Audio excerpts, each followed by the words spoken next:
দেশজুড়ে প্রচণ্ড ভাবসা গরমের মধ্যে আবারও শক্তিশালী মৌসুমি বৃষ্টি বলয় ধেয়ে আসছে। আবহাওয়া অধিদপ্তরের পূর্বাভাস অনুযায়ী আগামী 14 থেকে 19 সেপ্টেম্বর দেশের বিভিন্ন অঞ্চলে এই বৃষ্টি বলয় সক্রিয় থাকবে।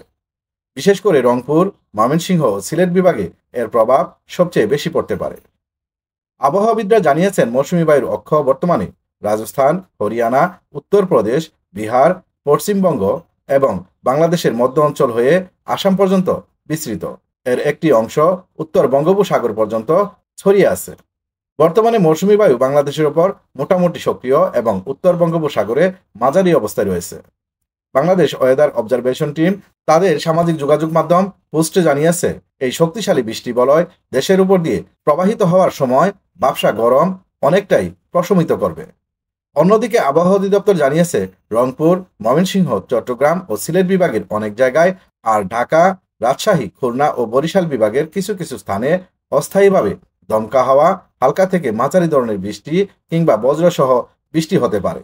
কোথাও কোথাও মাঝারি থেকে ভারী বর্ষণও ঘটতে পারে বলে সতর্ক করেছে আবহাওয়া অধিদপ্তর।